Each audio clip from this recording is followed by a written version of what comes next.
going on, everybody, and welcome to another episode of Marinoni Time.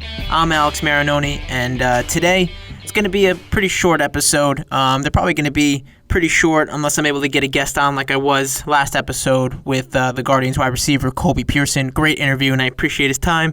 But with no sports content really going on outside of really preparing for the NFL draft, there's really not much there's no news. So there's really not much to talk about. There's things you could debate and topics you could bring up, but really the only news that everybody's looking out for has to do with the coronavirus and what has to do with when these leagues are going to come back, if they come back. I'm actually in the boat where I don't even think the NBA, NHL, and these winter sports are even going to come back.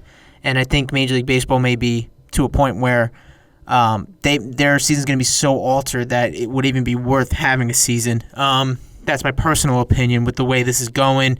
It's trending and how it hasn't even peaked yet in some places or most places. So I'm not going to pretend to know everything about it, but what I do know is that the dates for everything, not just sports, is getting pushed back further and further, and it's not ideal.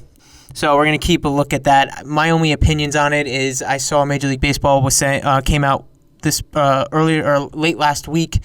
They were talking about how they're not going to start games until there's mass gatherings are allowed. They pretty much ended any thought of playing in empty stadiums, which, if that is the case, obviously you got to be safe. So I'm not going to sit here and say just put the players at risk. I get why they wouldn't, but if things were safer and it was just the mass gatherings that they were worried about, if the players and everybody that is involved with the baseball operation for game day was clean or is good, as far as no symptoms, and they were coronavirus free, we'll say, I think playing with no fans is better than not playing at all. I'm a believer in that's why you have TV and that's why you have the broadcast. And if these guys can play, I feel like they want to play. I don't think any baseball players wanting to stay home. I think that if it comes down to it where they're okay with the games being played, it's just having the mass gatherings that they're unsure about.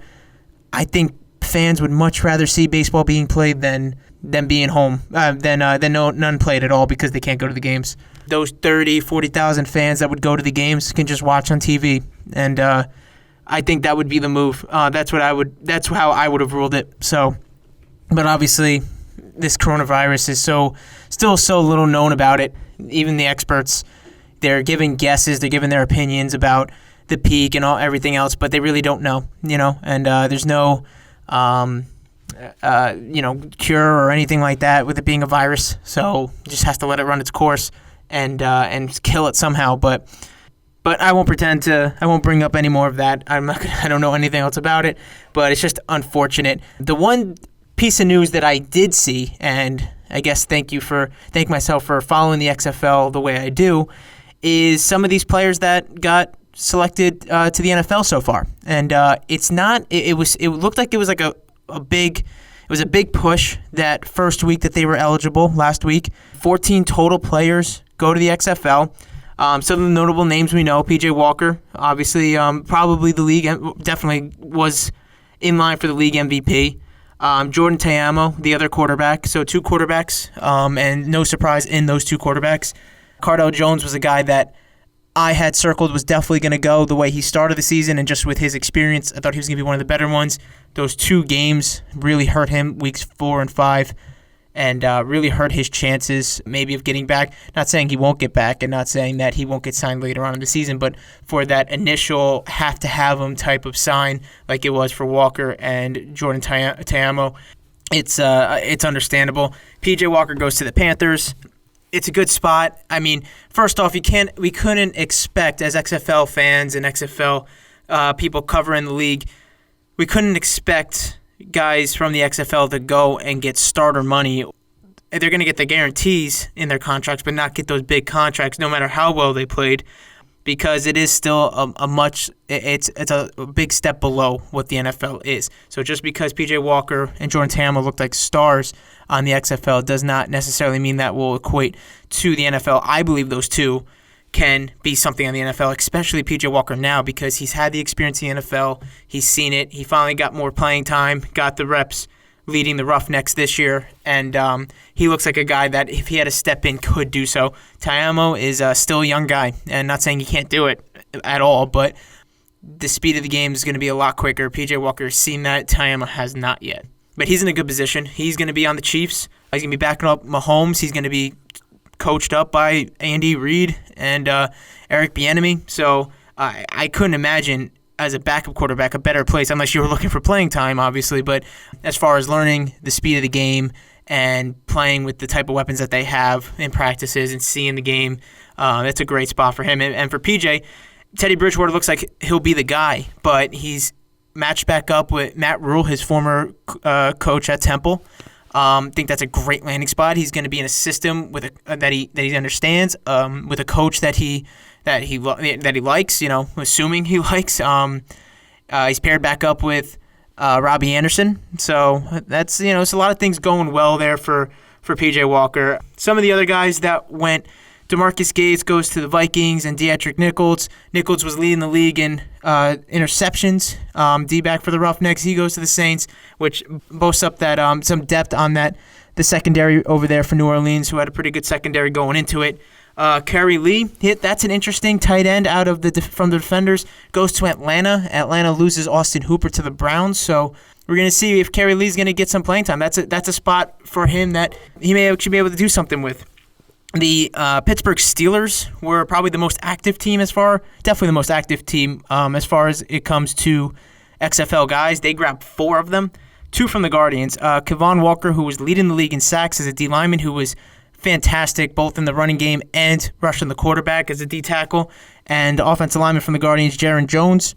Guardians had a very, very solid offensive line, so not surprised that one was taken already. And I'm sure more will be taken down the line. They also took Battlehawks DN Dwayne Hendricks and Defenders D-back Tyreek Cannell. So a lot of guys going. The big one that I see that I think can make an impact day one is Donald Parham to the Chargers. Now, there is no Rivers, but that system, and Rivers used to love him, Antonio Gates. This Donald Parham is a freak of an athlete. He's similar to Gates in body strength, body type, and his athleticism. So if Parham can bring what he brought to the XFL to the NFL, he could really help out Tyrod Taylor or whichever quarterback they draft, if they draft one.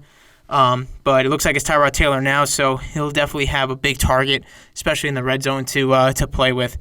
The one thing I noticed that I want to talk about is there was no running backs and no wide receivers in the XFL signs yet to the NFL.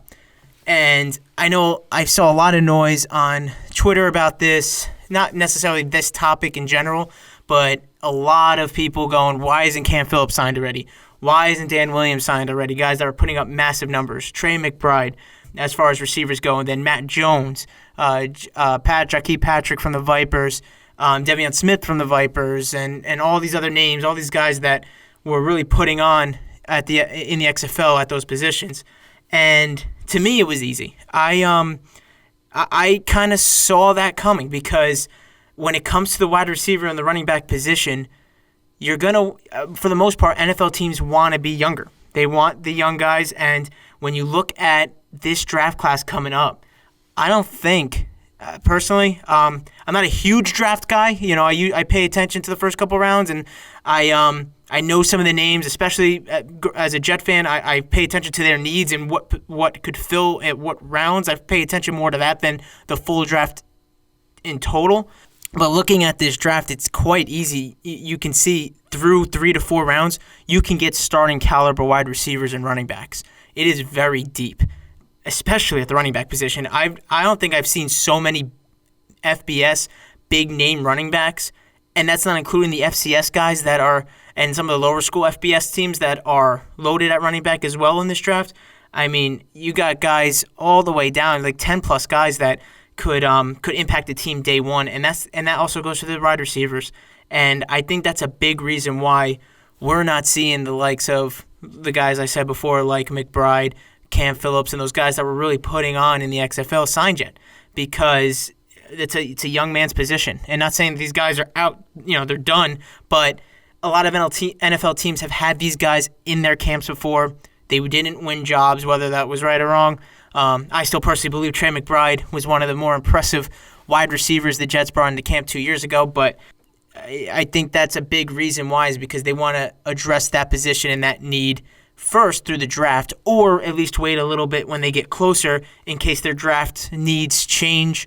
Something happens during the draft where the draft doesn't go the way you thought it was going to go. You're not landing the players that you are, so you're taking the best players at whatever position they are, and all of a sudden you're drafting less wide receivers and running backs than you thought you were. Then maybe you start to see some of those guys go. But I think a lot of those names, maybe the Cam Phillipses of the world, the guys who put up the real big numbers, might go sooner. But a lot of these guys, I don't think you're going to see go before the draft day. I think the NFL teams, I think we saw this mass signings, how it usually is mid to end of March on how all these players are being signed, and just a big news, and especially it was big news coming with this coronavirus. It was the only news, football and sports related. But I think it's all going to slow down now. I think teams, for the most part, you'll see a couple guys, but teams are comfortable where they are, and they really want to focus on the draft, especially now because you're not getting those pro days anymore. You're not getting any other tapes, any other visits. You can't bring these guys in before the draft like they used to every year before this. So it's all tape. So I think all these NFL teams are going to be watching a lot of tape, as they should be, but a lot more than they rely on it a lot more than they wanted to.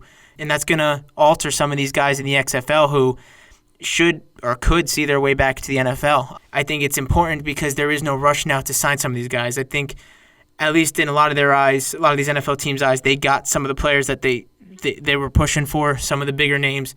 But I definitely see that as the reason why these wide receivers and running backs aren't signed yet, because I know that was a big deal going on Twitter, and everybody was talking about it. And I think if you looked at anyone who followed and covered the XFL this year, the first couple of names were Matt Jones, Cam Phillips, and those type of guys that were going to be signed right away. And to me, it makes a lot of sense why they're not. And that's not me putting any negative twist on them or saying that they're not capable at the next level or anything like that. I absolutely do not believe that. When Matt Jones was in the NFL, I thought he handled himself well. I thought he was a very good running back, and I thought he was just in a rough system. And like I already told you how I felt about Trey McBride, and I'm sure Cam Phillips will get his opportunity. So some of those guys, even Dan Williams, I remember with the Dolphins, played very well. And I'm sure they'll make their way back, and I'm sure the XFL did help. But I'm not shocked that they weren't part of that first wave of guys that got signed. So that was my point I wanted to put onto this. You guys can shoot me comments. Let me know if you agree or disagree with it. This is one of those things where I want to make it more interactive, and I think later down the road for this show, I will make some things interactive so I can debate this with some of the people who may feel strongly about this. So, but those are my points on that, and I do believe that those names that I said, plus a lot of other XFL names, do get signed. Again, it's 14 right now. My guess is come sometime before camp, I'm going to say at least 50, somewhere in between 50 and 60 names that we see in the XFL will be at least brought into camp and with an opportunity to win an NFL job. I truly believe that, and we'll see how it goes, and I'll monitor it. If you guys follow me on Twitter at Marinoni10, you will see I have my list up there now of the 14 names. I put into 2 tweets. I'll probably do something a little bit better now going with that. Maybe I'll add some contract details. I know some other outlets are doing that too, but if you need to look for it, I'll definitely have it up there. And even if it's just as practice squad guys, I'm gonna track all of these guys and see how they turn out and how many it is in the end. It's 14 now, but I definitely believe, like I said, somewhere between 50 and 60. So just want to thank you guys for listening out. I know it was a short episode, but again, we're working with limited time here. Probably going to be 1 episode a week unless I can get more guests, and I'm working on more guests. I think I should have one in the next week or 2. But until then, expect my 1 show a week, and I appreciate you guys listening, and I'll catch you guys next time.